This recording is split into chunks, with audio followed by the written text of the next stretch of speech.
This is Shutters Inc. with Bruce Williams and Glynn Lavender. Hi, and welcome to episode 559 of Shutters Inc. This is Bruce Williams from shuttersincpodcast.com, and joining me once again via Skype from Melbourne from creativephotoworkshops.com.au, it is Mr. Glynn Lavender. How are you? Hi, Bruce, and welcome to episode 559 of Shutters Inc. What's it called? Shutters Inc. Is it Shutters Inc. Photography Podcast? Shutters Inc. Or just Podcast. Shutters Inc. Welcome to... I think I should know. Welcome to episode 559 of Shutters Inc. Podcast. You've only been here for 300 episodes. Do you just say... You do say podcast too, I don't think you? I do say podcast. I think I just say to Shutters Inc. But the website is shuttersincpodcast.com. There you go. So, yeah. How have you been? You know, not bad. Actually, speaking of pods, one of my footy podcasts, the only podcast I listen to are football ones, nothing to do with this photography crap. Of course. It was North Pod Show, they're called, because, all the other good names. So North Melbourne, North Pod Show. And he wants to do a Player of the Year award. And he was asking the listeners to come up with an idea. Right. And so I came up with North Podium. As in, like, podium. Yep, yes, nice. The first, second, and third. If you're doing a tier of who's winning first, second, and third best players, it's a podium. Yep. And he's not. So I think I charged him $100 for that. I thought, intellectual property. I'll wait till I see that show up in the mail. Yeah, but no, exactly. I've been pretty good. I ran a workshop since we last talked. Nice. Another natural light portrait workshop down at the lovely Ocean Grove Camera and Photo, I think they're called. I've been seeing your images pop up on Facebook and Insta. Yeah, I've been slashing around some old drives full of crap I've never really looked at as well. So a little bit of that going on too. But I went down and did that. It was a good day. And how many people turned up for that? Eight. Eight's the maximum Nice. I'll have. I won't ever have any more than 8 people at a workshop. It's just it's too hard to control. Yeah, you want everyone to have their time in the sun. Everyone get their chance to shoot. Exactly, and then the more people you have, the exponentially more chance there are one of those people are going to be in the workshop. Right. You know those people, the ones who repose the model, who don't listen to anything you say, who jump back in front of everyone else and piss everyone else off, shoot from every angle and then post the worst shot and say, I learned this at Glynn's workshop. Which I always go online and say, no, you didn't. My eldest, funnily enough, has a TikTok channel. Right.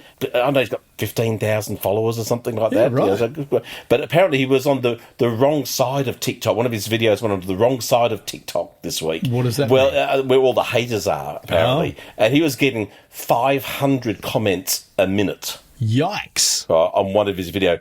Almost all haters. Wow.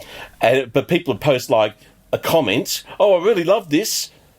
But, and then the next comment would be but, and then all the homophobic, all racial, all sorts of slurs. So to his great joy and delight, he'd go on and he'd keep the one, I really like this, and then delete all the, and so all the hate comments become, it's a great joy. So it's I think such a cool approach to dealing with haters online is to try and edit stuff so it looks like it's all positive stuff. It's a very brilliant approach. I have a thing where on my YouTube channel I make it my mission to interact with every comment that comes in. Really? Yep. And I very, very rarely get negative ones, but I'll just go, thanks for your opinion. And your mother. And leave it at that, And, you don't just write your mother? And sometimes, you see them come back with snarky comments, and I'm like, no, I've done my bit. I've interacted once, and that's it. And I just ignore them. And, and I don't. I'm not sure I'd have the intestinal fortitude to not go back at them. Don't mind a bit of a verbal stoush. Oh, believe me, it is tempting sometimes, particularly when you know that they're wrong, and and you could shoot them down in flames. I just think, no, it's just not worth getting into that. Yeah. A standard reply is like, you're welcome to your opinion, or you could be right. Yeah. Like me. Nice. I figure I don't want to give some random on the internet any ammunition to ever come after me, But it helps it. What's that thing about no publicity is bad publicity? And, so you look at it that way. Yeah. And the more interaction you have on a post, the further it's going to go up. So even if it's all haters, it's still going to go up the algorithm a bit more, isn't it? That's true. That's true. Oh, dear. Except, of course, when the algorithm scans posts and it doesn't allow, like I got banned from, the only time I've ever been banned from Facebook was when somebody had a post up, describe what you do for a living in an inappropriate way. Right. And all I put was, I shoot people. Yeah. Banned from Facebook. Yeah, the Zuckerbots wouldn't have taken well to that at all. It's like, context, people, context. Yeah. Too funny. But yes, I did that. I've been don't think I've done it. It's been 3 weeks since we last It has. did it. It's kind of hard to has. believe, really, isn't it? Yeah. Time. And my wife was just saying she's got to go to. Isn't she going to Bali or something? She's going to Bali, but she's got to go to something else. Something's on one weekend, then she's got to go to Bali. She goes, then it's Easter. Yep. I said, well, that's a quarter of the year gone. That's right. Already, which is just astounding, And this being my 60th year, I don't want to disappear too quickly. I want to, sneak up on that 60, not just rush up and scare it. You might 60, dead. Wasn't expecting that. Dear, oh dear. Yeah. So but no. So that's about all I've done. I don't think I've done that much other photo. I took some iPhone photos today, actually. I did. Okay. I was inspired at the time, but I think if I was to look back at them, I'd probably go, what did I take that for? Have a look here. That's a piece of mortar between two bricks. Yeah, that's right. That's a slightly odd-shaped light fixture on a brick wall. Okay. And that's an air vent. Yeah. And that's a piece of artwork that's falling apart. There, I shouldn't have taken any of those. Glynn's in his industrial photography phase. There you go. Look at that. Yeah, that art. What that stuff? People photographing graffiti-lined lanes and stuff. Yeah, right. Yeah. I was walking from where I parked my car to. I was going to a coffee with a guy, and that's. I was a few minutes early. I'll take some photos. Nice. I had my camera with me. Yeah. Didn't use it. Pulled out the phone. Right. Shows the way the world's gone, isn't it? Yeah, absolutely. Just crazy. We went down to the Ramses exhibition in Sydney over the weekend. I'd booked tickets for the it. Egyptian one. I was trying to think, who's the photographer called Ramses? No, this ancient Egypt exhibition. He didn't take many photos at all. And I'd booked... No, they didn't. No. And I'd booked the tickets a couple of months ago. And I thought about taking my A7 III, and I, like you, just went, screw it. I'll just take my... I've got got the camera in my phone. That'll do. That'll do. Just shot some... What were the photos like? They came out fantastic, for JPEGs. It's, exactly what you expect. And again, what are you doing with them? Nothing. But Absolutely nothing. I see some. I was just thinking about this the other day. And some guy was posting his scanned negatives from his 645 camera being out shooting. Right. And I'm looking at the photos and going, it may just be because it's on a computer screen and it's on Facebook, but that is an iPhone shot at absolute best. Yeah, right. There's no art to the all the gear and no idea. But it's like they think there's magic in the tool and the medium. Yeah. Not magic in they still have to produce something of interest. Yeah. Yeah. We have, like me today with them stupid iPhone shots, we have enough photographs of bricks between mortar and grills. Or mortar and a bit between of flake. bricks even. Either way. That might be more interesting. The world doesn't need any more photos of graffiti-lined alleyways or a tree in a field, realistically. But then if you take that attitude, you could say, well, there's no sense in anyone ever pressing the shutter button ever again because everything that can be photographed has been photographed. What has not been photographed? Press conference? Arguable. No, because what's being said and done at that moment, a riot, a war zone, political speech, moments in time, people... are the things, because you go to India, 1.4 billion people. They haven't all been photographed. Not by Glynn. There's people there, well, not by yet. But I met a woman in Vietnam who was 90 years old and never had a photo taken in her life. Wow. Yeah, so 90, So, that's one of the joys I think I like about people is every face is different. Yeah. Every face is a new. Yeah, what I do with them is just kind of the same old boring crap. But that connection with another human and finding out a bit about them and then photograph, which is why I preferred that over street photography, is actually meeting people and then photographing them. Yeah. Because that human connection and then be able to photograph your impression of what you saw, it will always be unique. Yep. Even if the photo is shaped and styled and framed the same way all the other ones are, the subject will always be different. Yeah. So I don't know, maybe that, but that's my justification anyway. If nothing else, but and that's why I always say, if you can't get joy in going out and the doing, so if you want to go out and photograph a tree in a field, if that gives you joy to do that, that's right. Yeah. If you're doing it for the sole purpose of getting a killer photo for the internet, it's pointless. Yeah. Because it's all been done. It's been done a million times better than any of us could do it. Yeah, you know, absolutely. But if you're, I mean, I went fishing a couple of days ago, fly fishing. Yep. And I haven't been at catch any flies? Yeah. Bloody March flies biting me. No, but I got out. So successful and there's the gentle sound of rushing water, a little bit of wind rustling through the leaves, and then a magpie warbling just as the sun was rising. And I thought, it doesn't matter if I don't catch a fish. Yeah. It doesn't matter anything else. This is just the joy of being out here and having that. Yeah, and that should be the same way for the photos. If you're out there waiting sunrise for a landscape and you're looking around and going, yeah, this is it. Yeah. Doesn't matter what happens with the sunrise, or even anything. If that moment isn't enough, the photo never will be. Yeah. And that's such a. I think and you see that so much with Instagram, where people rush around to this spot here and this spot, the Instagram spots, and try and recapture exactly what's being done, or the same thing but trying to do it better. Yeah. That doesn't seem like a joyous thing to do. Yeah. It's like every photograph I've ever taken of the Taj Mahal reflected in the reflecting pools, with perfect symmetry, and it's soulless. Yeah. I mean, it's a beautiful and it's a nice shot, but there's people have got far better shots and with far better cloud conditions or far better light conditions or far better whatever, and but if I don't get the joy of whilst I'm taking that shot, looking up and seeing this majestic thing in front of me, what's the point?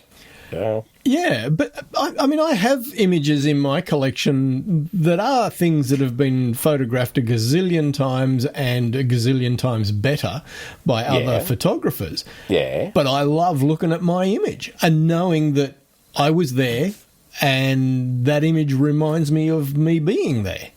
Yeah, so there's the thing though, isn't it? So the image brings back the sounds, the smells, the everything that you experienced at that moment. I was talking to this guy I was having coffee with today, exactly that. The great thing about photography is that I can look at any of my photographs that I've bothered to do anything with, and I can. There's one on the background of my screen here, for example, on my computer, and it's a simple shot of a family sitting around a fire next to a makeshift hut on the banks of a river in Yangon in Burma, in Myanmar.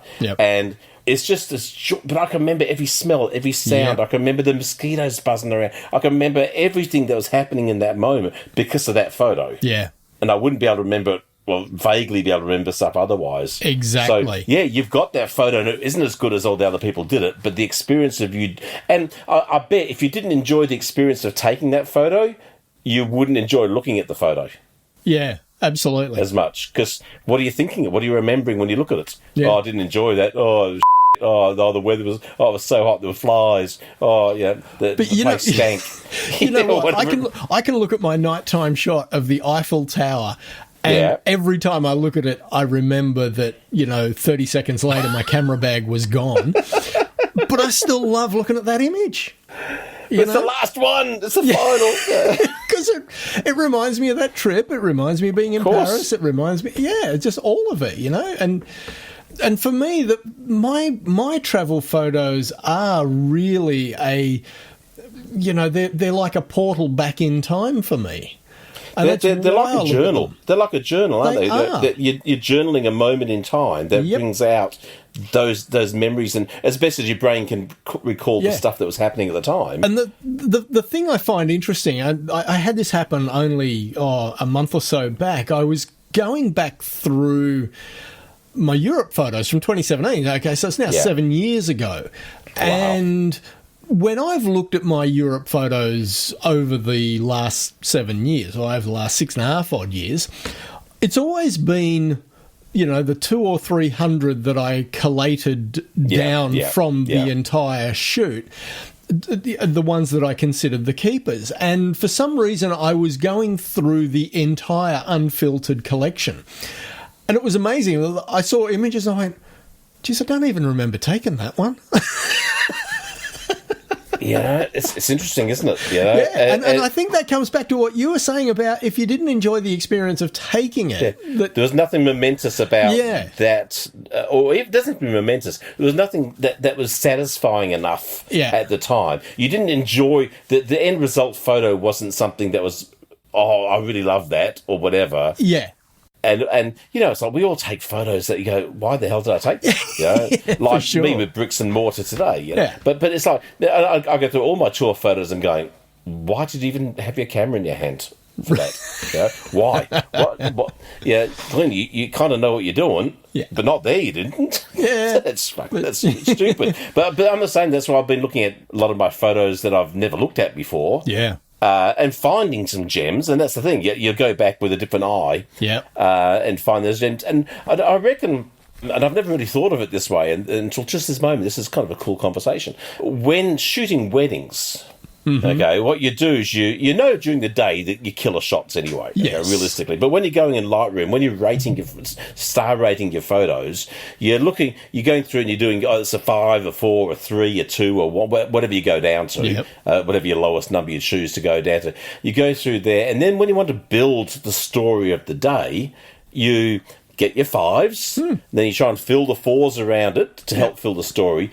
Then you go, there's still some gaps here. What are my 3s like? Well, can I, I've still got a whole. Are there any 2s that I can kind of at least tell a bit of a story in that point? And that's where your lesser quality work slips in.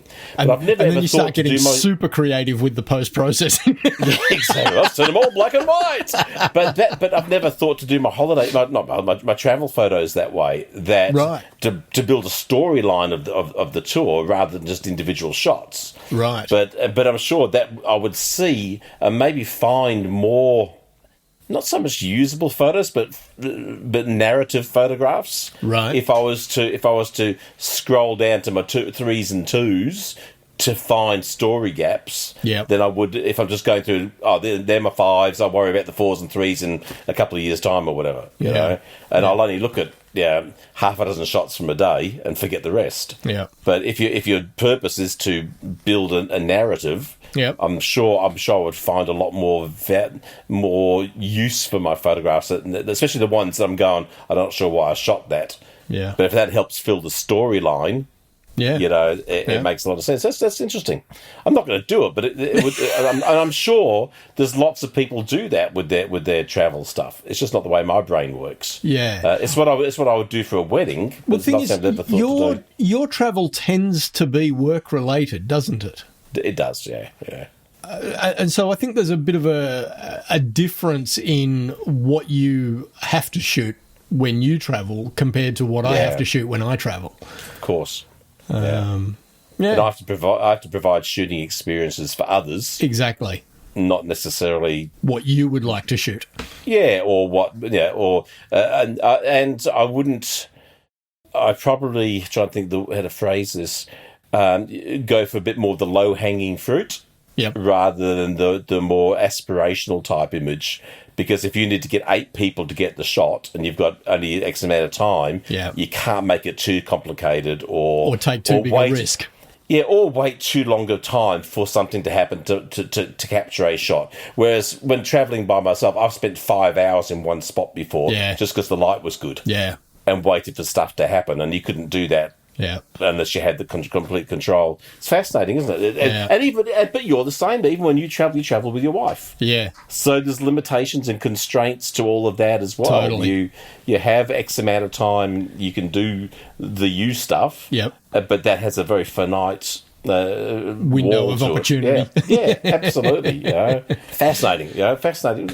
This whole concept of why we shoot and how we value photos and how I think it's quite fascinating. this could. Is this our third podcast for the year? Something like that. With moderately useful, well, not say useful, but I don't know if other people find this interesting, but I found that interesting. Yeah, totally. Even to analyse your own thought processes, not even about how does other people do stuff. Why am I doing it? Yeah. Yeah, I think it's an important aspect of shooting. And I wanted to pick up on the comment you made a few minutes ago about, you look back at some of these images and you think to yourself, why did you even have your camera in your hand for that? Yeah. And it's like, well, because if you didn't have your camera in your hand, you weren't prepared for the spontaneous. But I also had my cameras out. But I agree absolutely. But here's just as you were saying that, because I started to analyse. Good thing why I got that recorded, people. He said he agreed with me. I said, you're right. You're often right, Bruce. Yeah, you're right about how good I am. My daughter, my youngest today, actually, I said she was right about something, so she got her voice recorder on the phone and said, can you say that again, please? Can you say that you were wrong and I was right? She goes, because next time you say that you're never wrong, I want to play it back. But just as you were saying that, and I started to analyse in my head those photos again, do those photos that I'm thinking, why did I even bother, more likely represent a failure for me to capture whatever it was that sparked my interest to want to pick up the camera, to capture in a way that actually meant something or said something, or I get. So as in you just missed the timing, you mean? Or I just didn't capture the essence of what I thought was interesting in that moment. That there's a failure on my part to do something interesting with something that my innate instinct's saying, shoot this, Glynn. Because I trust my instincts. Here's the weird thing about shooting. I often don't know the shoot I'm doing is good until I'm finished. Right. So I'm not even thinking that, oh, look at the light on this is great, or this guy's got a fabulous, or this is going to be amazing. I don't even think it. Right. And it's only often afterwards I look at it and go, oh, shit, I should have shot that more. I should have done more with that because all of that was really good. Yep. And I didn't shoot it enough. I didn't look for other possibilities in that amazing moment. I did 4 shots when I should have done 40 shots in that. Yeah. And the so-called failures, the ones that is, well, why did I bother? Did I just, my instincts are telling me to do something and I'm failing to capture it in a way that is meaningful. Okay, I'm just going to pull you up here for a sec. Do. So you've just said you've looked back and you've taken 4 images and you realise this was a great location, great light, whatever it was. I should have taken 40 shots. Yeah. But you've said to me on multiple occasions, and this really came up in the conversation about Carly. Don't do what I do. Do what I say, Bruce. It's pretty simple. But in the episode where I, the Carly episode where I'd taken the photo of the journo, you made the whole point about analysing all of these things that work and don't work. Yeah, it's the 5 minutes of setup and 5 seconds of shooting thing. So. How do you correlate those two? The difference is on tour, I have 1 minute to set up and 10 minutes of getting the other people shooting. So I don't have 5 minutes to set up a shot. I've got... the numbers are irrelevant, but No, I have no time to set up a shot. Right, okay. Because they've got time pressure of the person. I haven't got necessarily a willing subject like your model or your person you're shooting. So I've got a random person in the street. So you have finite time. Yep. And I consciously know I've got to try and get 8 people to shoot this person in this finite time. Yep. So I will set up in 20 seconds, shoot for 15 seconds, and then not shoot again until everyone. And I won't shoot again. That I'll finish. Make sure everyone's getting the stuff, dealing with problems. Thank the person, be on our way. Yeah. So I don't have that opportunity to say, how can I maximise it? How can I even to look at the photos and go, oh, this is really cool. What else is here? Yep. And I guess the difference is when you're doing that headshot of your news lady, you need a specific type of shot as far as a frontal. It's a headshot. You're not going to do many profile shots or over the shoulder shots or angled from down low. Some of the more creative angles you could maybe use if you're photographing a character model or something. Right. So you do that front-on shots, but then it's like, walk the arc. What's it like from here? What's it like from over here? What's it like from higher? What's it like from lower? You know, and on tour, I just don't get the time to do that sort of stuff. And I should. This is a failure on my own part, because the 8 people that are with me should be able to put up with me for 3 minutes shooting. Not all of them can. Sometimes you get customers who, that say, "Why are you ever taking any photos?" Well, I've got to be able to see it. Yeah. But it's maybe I'm letting them down as well by not spending that 2 or 3 minutes to say, well, how many opportunities are here and how many can they shoot? Can I have 3 people over here shooting, 3 people over here shooting, and both producing something really, and then swapping, or whatever. Have you ever considered, probably not, on a tour to actually book a model to do a shoot? Well, we do that with like the Babas in Varanasi. We'll get with the old, and we'll take, and then it's. But then here's the thing, though. But they're getting the same crap from a gazillion other tourists on the same day. I'm talking about you specifically reaching out to someone and organising a model type shoot, like you would do with your natural light portrait workshop that you ran this week. Yeah, but doing something like that whilst on tour. What we do is we'll get a Baba, and maybe we'll get in a boat and go across the other side of the river and have half an hour to shoot. Oh, okay, fair enough. We'll do stuff. So that is different. Okay. But what tends to happen then it becomes a teaching shoot as opposed to an end goal photo shoot, if you know what I mean. Like, rather than trying to capture one masterful, so it might become an off-camera flash shoot. Where I'm teaching a little bit about balancing ambient light and flash and trying to do a little bit of education, and obviously pulling out some good shots. But again, at a workshop, every shot I shoot at a workshop is the starting image of a shoot I would do if I was shooting it myself.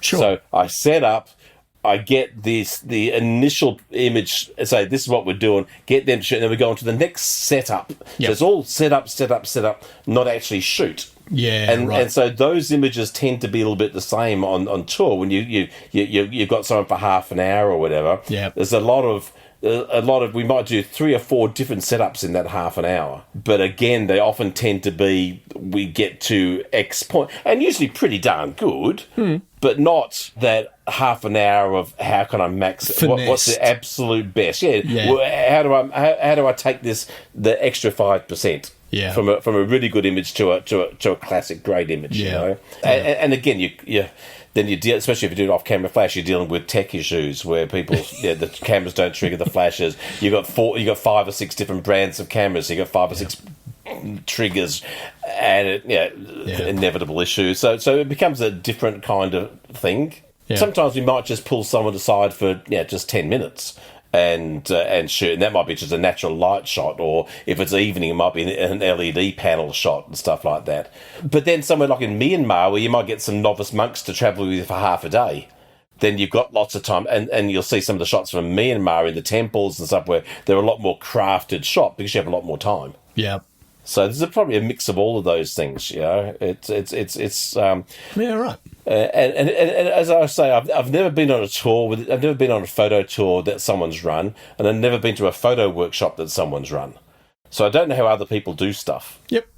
Yeah, I need to know how I do stuff. I don't know what other people expect. I don't know what attendees expect. Well, there's that too, because you don't feel bad because of how crap you are compared to them. But also, you don't understand if people have been to 20 different workshops and then they come to yours. You have no idea of what their expectation of what a workshop is, or what the end result should be. And so you're always wondering, well, am I doing what they want, or are they all leaving disappointed? And it's it's a funny old game, And you ask people to speak up, but they never do. Right. Are you getting what you want out of the day? Yep. That doesn't sound like you are, So, but definitely on tour.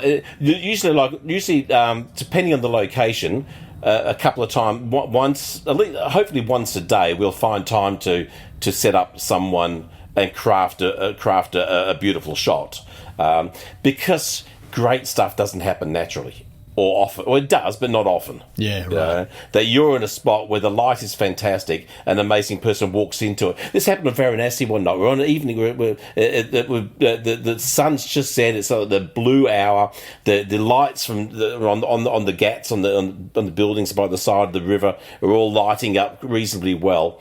and, maybe 50, 100 feet away, this old Baba, the holy man in his orange outfit, his big white beard, sort of walks out on this platform and stands under this spotlight from the and looks up to it. And there's me with my 200mm lens on, shooting, already got the exposure up, shooting away, and there's this amazing shot of this great guy just standing there majestically staring. But how often does someone walk into great light and pose for it without even know they're being photoed? It doesn't happen, you know? No.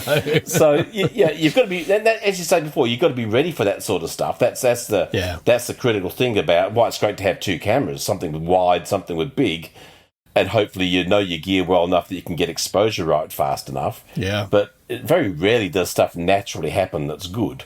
Yeah. So you do have to craft a little bit of it yourself. You know? Yeah. And then build around that tons of images of interesting storekeepers and shops and people and colour and life and all that sort of stuff, street photography and smiling at people as you take their photo, engaging but in their environment rather than moving to somewhere where you can control the light more, all that kind of stuff. So you've got to fill out all the other life that you see, because that's the real life as well anyway. Yeah, totally. And then try and craft a couple of good images a day.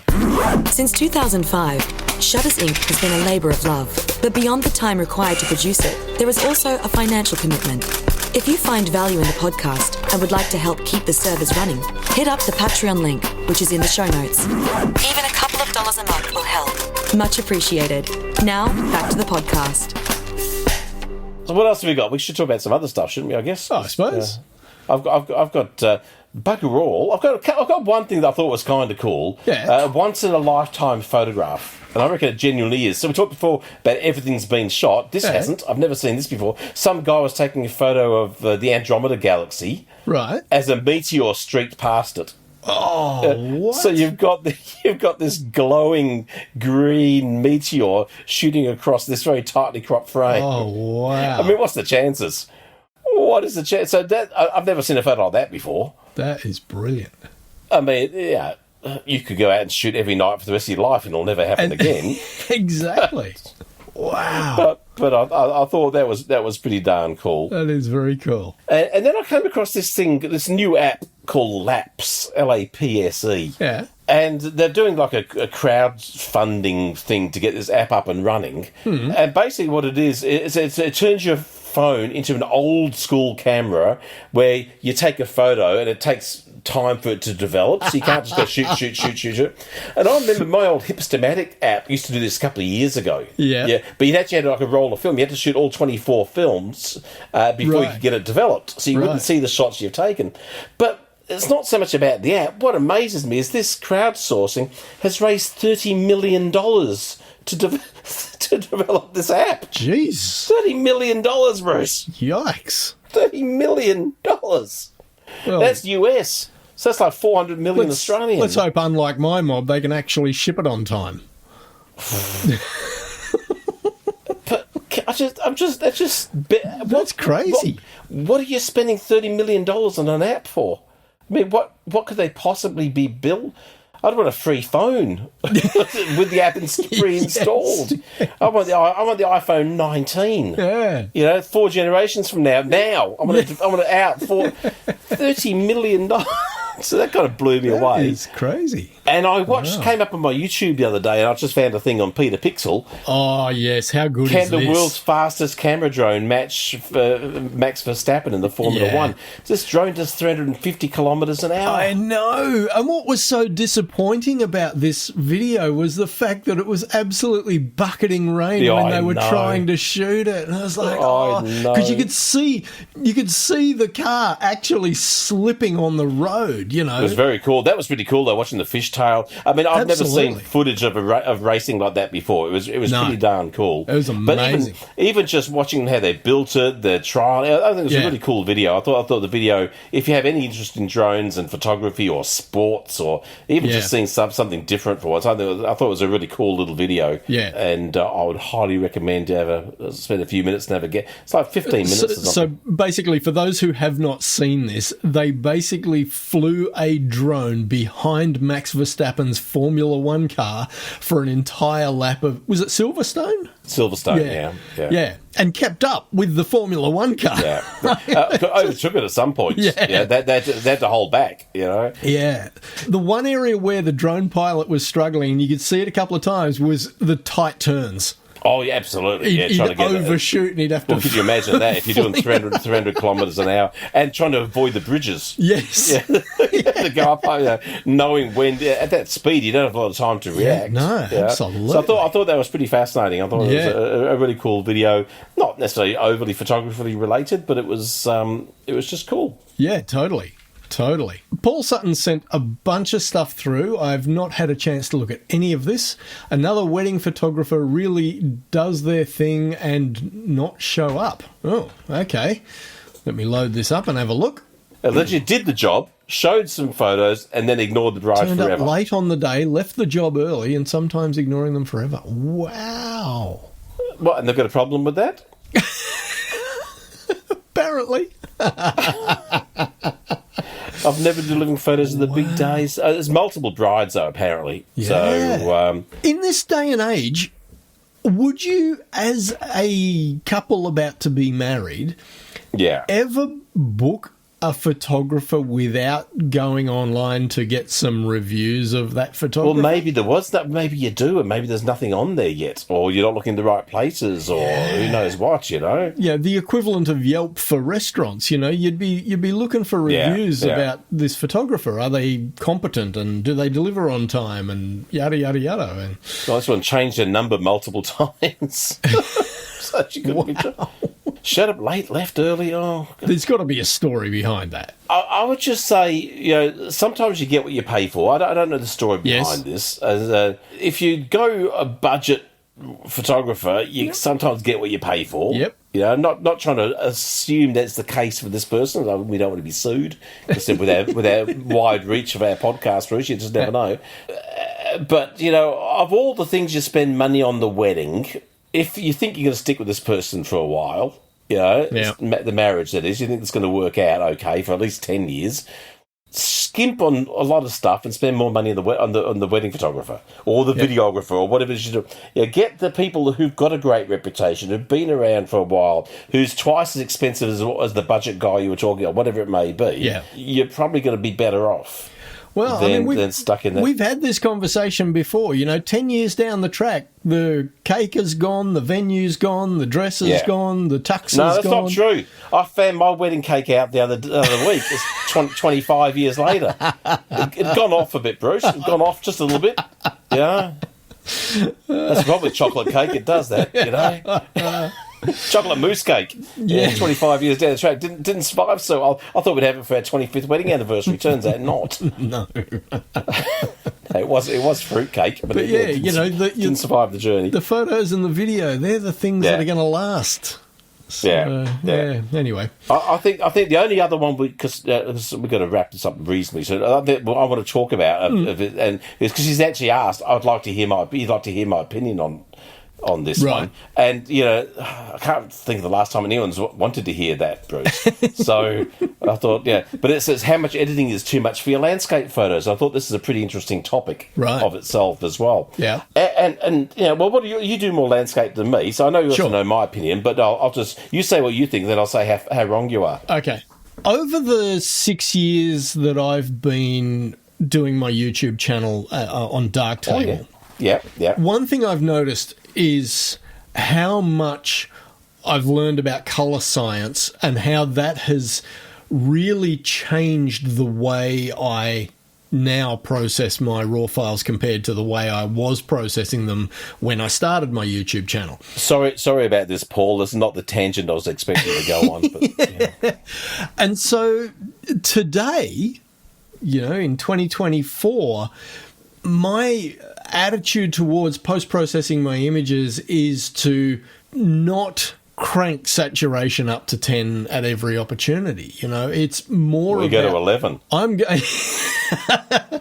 going for realism over hype. Okay. If that makes sense. It does. So, that's... So who are you trying to please with that? Oh, always myself. Okay, so I think the first and foremost has to be how much editing is too much for landscape, as much as pleases you. Yeah, absolutely. Now, it can't be. You can't go the Trey Ratcliffe route and just be ignorance, not ignorance, Pixel but vomit. just.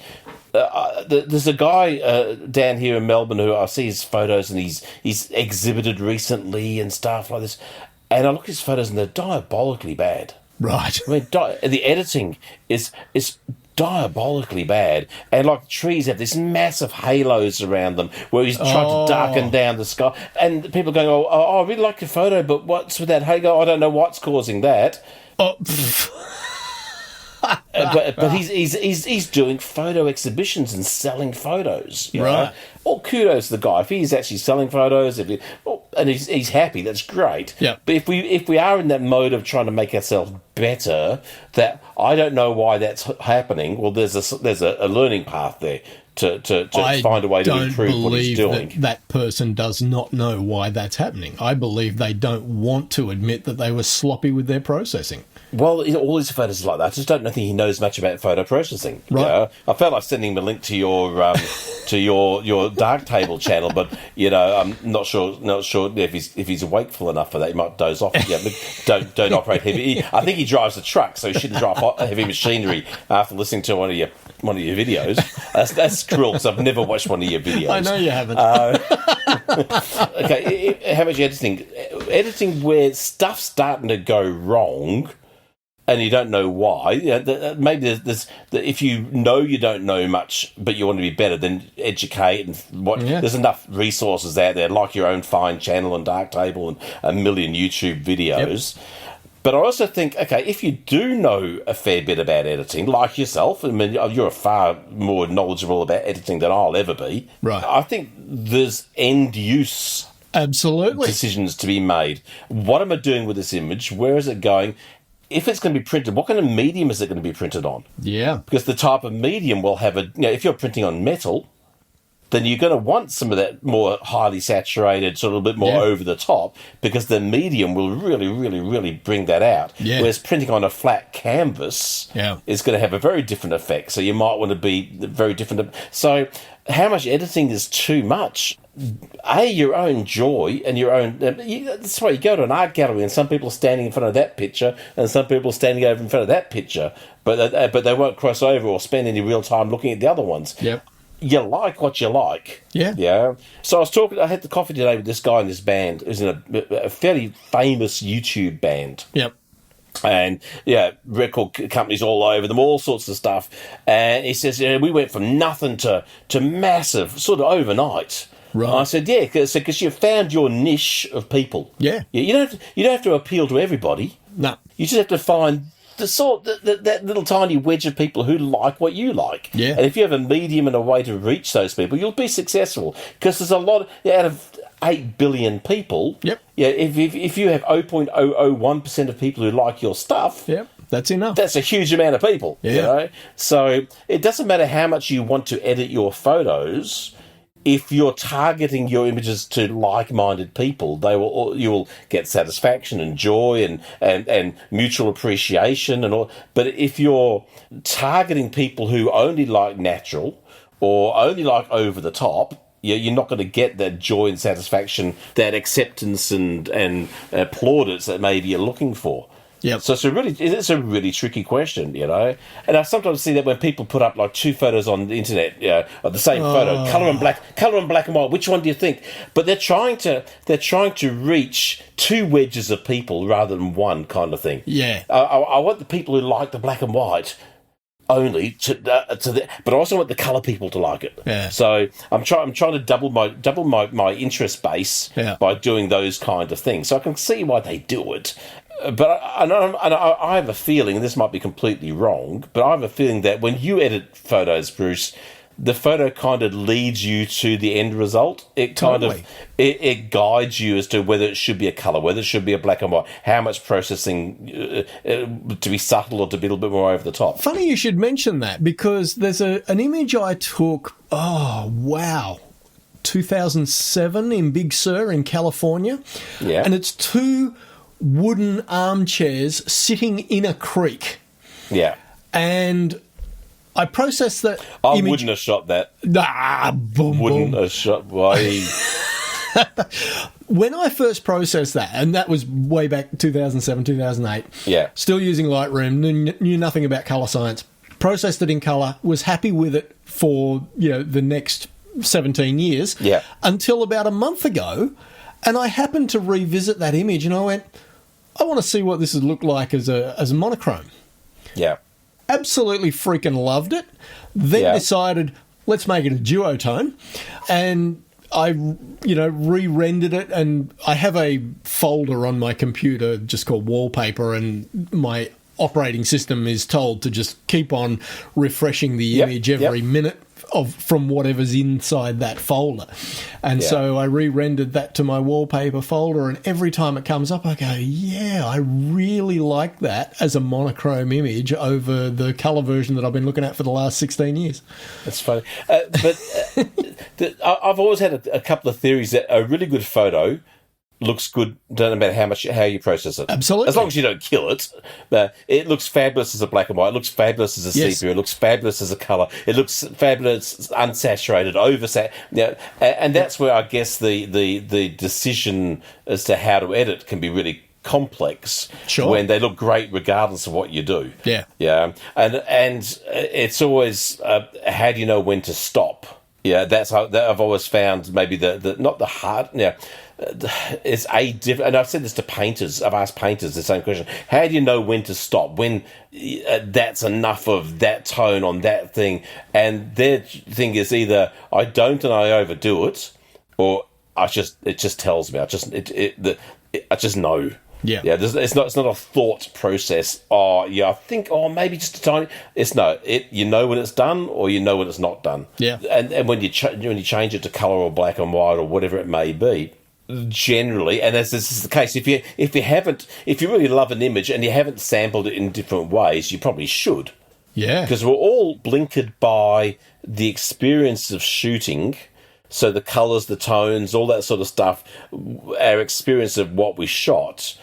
And it's not always obvious for us to know what those tones would look like done differently unless we experiment. Mm-hmm. So I certainly get why people do multiple variations of a shot, but I think the choice always has to be up to you as to which one is the killer diller. And they might all be great. Something I've started doing just this year, since the release of Darktable 4.6, which was on not Christmas Day, it was actually on the 22nd of December, is when I'm going back through my catalogue now, when I look at an image that I've processed in the past and I think to myself, I want to give this another crack. Prior to the release of Darktable 4.6, I would just reset the history on that image and I would process it again. And at the start of this year, I went, no, I'm not going to do that anymore. Darktable has this feature where it allows you to create a duplicate of the processed version of the image, and it's not actually duplicating the raw file. It's only creating a new XMP file, which is tiny. Yeah. They're only a couple of kilobytes. And the XMP file holds all of the information about the processing for that particular image. So I've taken this attitude this year that from now on, I'm not going to throw away my old processed versions. Yeah. And because Darktable allows just keep the XMP file. It allows you to, within the interface of Darktable, it allows you to create a name beside each processed version. So I can have multiple versions and I can put maybe the Darktable version number that I processed that image in. And I can keep that so that over, the coming years, I can watch my own process develop. Evolve or devolve. Yeah, exactly. Exactly. And I'm kind of wishing I'd done that earlier, like 6 years ago. The things we learn. But it's a fascinating, and this it's not just about landscapes. This is obviously to do with all of photography. Course. Yeah. So we all like different stuff, as I said. So, and it still comes back again to, as I keep always saying, if you're not getting joy out of it, okay, if you're processing a certain way because that's what everyone else is doing, but you don't like it, well, you wouldn't do it. Yeah, you've got to have joy. If it gives you joy to process a certain way, no one's right or wrong. You can't be, even if it's Trey Ratcliffe, Pixel Vomit. If that's what he loves, yeah, exactly. Good on him. Yeah, that's all power to you, I guess. You know, and the doesn't thing have to be is, for everybody. as you said a moment ago, there will always be a sliver of humanity who loves your style. Yeah, even if it is Pixel Vomit. People like my photos. It's the same thing. Right, it's a crusty old man with almost the same photo every single time. It still has enough people interested. You know? But Trey was massively popular a decade ago. I'm not sure what he's doing these days, but he was. And I will come to customs or something. Stuck in customs. I will come to Trey's defence here. You know, he did scale it back. He started out with the HDR stuff, and that was real Pixel Vomit in the early days. And he learned a lot as he went along, as hopefully we all do. And his stuff is much nicer now. He went through a phase that I just couldn't stand at all. Well, I find I'm editing, especially very recently, subtler and with more negative space. I'm actually building content where more space around stuff. Right. I'm making my subject smaller and my space more of nothing. Right. Because that's maybe just how I'm feeling. Again, this goes back to that thing about people say, oh, I love that photo, Glenn. You've caught their soul. You've captured their soul. And I say, no, it's bullshit. What you're seeing there is a reflection of me. Yeah, it's me coming back at me through that camera. Yeah, and maybe the way I'm editing right now, a bit more shrunken, a bit further, a bit more pulled back, is me as well now. At the moment, I'm a bit more pulled back from the world because over the last couple of years, and I'm a bit more insular, and it's coming out in my editing. It's a bit more step back and a bit more. Not quite so in your face. Do you think that will influence the way you shoot going forward? Do you think you'll shoot a bit wider? Not necessarily, because the way I shoot, so the way I'm able to capture things like black backgrounds in scenes requires a very specific angle of view. It's rare do you have the space behind the subject to allow to create that in a larger scale. Yeah. So because of the way I see the world, with narrow viewpoints of angles of view, no, but I think it'll continue in my editing. Yeah, right. Interesting. Because that's something I can't. If I could do it in the real world, I probably would. Absolutely, I would probably shoot it with more space. Yeah. In fact, I was looking at some shots yesterday or the day before with some columns and stuff in it, and there was lots of space. So where the environment allows it, I've often had that space as well. It's incorporated. If I'm doing a shoot rather than a teaching thing, I'll shoot it 4 or 5 different ways, and one of those would always be space. Yep. So if the environment allows it to happen, I'll probably definitely shoot it more that way as well, or I'll just incorporate it as one of the shots that I do, if that makes sense. Yeah. You know? Yeah. I mean, if I'm only using a single door as my entire backdrop for a shot, there's limitations as to what you can do with the gear. Yeah, if I've only got a 200mm lens, not a 600mm lens or whatever, there's limitations as to how much I can compose inside that space. So, but I definitely think that again that personality comes out in editing. Some people who are a bit more shy and retired may have a much more subtle editing process. Yeah. Some people are a bit more literally in your face, maybe a bit more. So it's a fascinating subject, and I don't think it's always about ignorance that we don't know how far to push an image. It's our humanness, our very essence of who we are that creates what we shoot, but also how we present it. As we've said before, it's art, it's subjective, and it comes down to your own personal aesthetic. As to what. So it's fascinating. So to answer Paul's question, what do I think about it? I think do what makes you happy, again. Yeah. But, and I'll put the caveat to that, is if you have limitations in your editing ability, like I do, and you're butting up against that and you can't get your photos looking the way you desire because you don't have the editing ability, learn. Yeah. Yeah, elevate that skill. Don't go buy another lens. Yeah. Go and download a free dark table and learn from Bruce. Yeah. Learn how to be a better editor that can represent the thing that you want to in your vision. So this guy who with the haloing around the trees, that inability to understand how to process can only be a limitation in his photography to X point, and beyond that, it's an unwillingness to be better. Exactly. Or an ignorance to even realise that it's bad. Yeah. And this goes with any style of photography. If you have limitation, if you're constantly being, I don't like doing flash because I don't understand it, well, that's not an excuse. No. Well, it's an excuse. It's not a reason not to be a better photographer. No, You've got to push those envelopes of the stuff, because otherwise, what do? You keep doing the same stuff you always do. Yeah.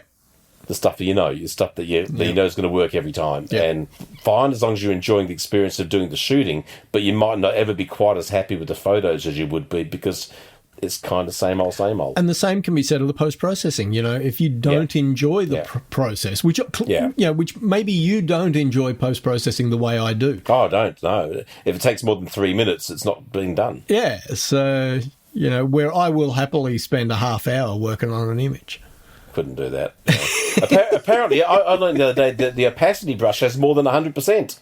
It does different volumes. So you don't have to go off 100% on everything. You can go like 80%, Bruce. You have variations in softness and all sorts of subtleties that you can do into stuff. Who knew? Apparently, lots of people. And that's where if we want to be better photographers, I guess we have to find where our struggles are and work on that, even if it's not pleasant. Even if it's confronting. If you don't like taking a certain type of photo, maybe you need to ask yourself why. And it could be, I have no interest in taking a photograph of 19th century artwork. Oh, well, that's fair enough. I'm down with that. But I really wish I could do macro photography as an example, but I don't because I'm no good at it. Well, that should be a challenge, not a limitation. Yeah, totally. And I think the problem is, it's a bit like fishing. If you want to go out fishing, people expect you to bring home fish. Show me the fish. Well, you didn't catch any fish, you can't be any good. Why'd you even bother going? Same thing, if you're a photographer going out to try and do some macro shots and they all suck, because that's hard, and you come home, where are your photos? Oh, I haven't got any good ones. Well, why'd you bother? No, I bothered because I was trying to get better. Absolutely. I was trying to improve my fishing skills. I was trying to whatever. Yeah. And, I caught the fish, but I put it back. I took the world's best photo, I deleted it. Yeah. This is just a tribute to that photo, if you know the song. Yes. But that's the thing. It's that having to prove to someone else why we tried to do it should be something we completely try and get away from. Yeah. Go out and try and do that macro stuff to try it for yourself and be better at it yourself. And like with anything, if you want to be better and you want to fast track that, find someone who's better and hang out with them. Yeah. That's why people come to my workshops. I'll say without modesty, I'm a master of natural light. Yes, you are. And visualising and understanding how lenses see the world. Yep. And I'm pretty darn good with flash. Yep. My photos might all suck, and it doesn't matter. What matters is if I can teach that vision, that seeing, and those skills, and they become better at their own style of stuff. That's what's important. No, I don't want to shoot like me. So why should anyone else? If I wanted to, I'm crap at macro. I like macro stuff. I really enjoy it. Yeah. I can't do it because half a breeze and the damn thing's out of focus. Yeah. But I really admire macro photos. But if I was to go out with someone who was an expert, I wouldn't be wanting to just shoot what they shoot. No. Or how they shoot it, because that would, I'm just copying. Yeah. But learn, what your focus stacked. Oh, okay, and how do I do that? And I process that, all that kind of skills that would then say, okay, well, now, how do I put that skill into my view of the world? Yeah. And I think that's the same with editing, it's the same with shooting. These are all challenges to be better. Yeah. And as you say with Trey, you may go to 11 on your dials of stuff when you're first learning, but then with refining techniques and just how you feel about stuff, you scale it back to 9.5 or something, like I do. But yeah, fascinating stuff. Yeah, I think that's and I guess if you look at all the astro photos with people shining their torch at the sky and all the photo competitions where all the photos kind of look the same, that's people just trying to copy everyone else's art. Yeah. And getting the Me Too shot. And again, if you get joy out of that, great. But I'm sure there's some soullessness in doing that. Yeah. But if you can take those skills, because it's not easy to capture all those elements together in a shot that looks good. Yeah. But if you can start taking those and doing different stuff with it and producing different looking images. I mean, years ago we had a guy on the podcast. What was he? American something. He was a light painter. He did all these like light fighter jets and stuff like that. Remember that? American Light and Magic. American Light and Magic. Something. He'd go and he'd do like 500 shots, and each one is just one little bit of light on a part of a plane or a part of a car. Remarkable, taking a simple light painting technique and making something his own out of it. You know, and fascinating because of that. You know, so. I think we might have gone on 14 different tangents there. But I think so. But it's all been good. All good stuff still, I think. Yes. Well, Shall that's we it. wrap it up? We've talked for a very long time. We have. You know, my poor Trouble and Strife wants to see me. She hasn't seen me all day. So. All right. Well, I guess we'll talk to you in a couple of weeks then. Yes. Hopefully, if we don't stuff up like we did last week. Yeah, that's it. No, all good. Thanks for listening, everybody. And fire in more questions like Paul. What does Bruce think about that? Ask some editing questions. Ask us some stuff. Yeah. You know, for years we've asked people to ask us stuff and they never do. But I'll put it out there again because I really do find that a great conversation starter. Totally. Nothing else. Totally. You know? So. Yeah. All good. All right, people. All right, mate. Look after yourself. Will do. Take care, all. Talk to you soon. Bye. See ya. You've been listening to Shutters Inc. For questions, comments, and feedback, email theboys@shuttersincpodcast.com.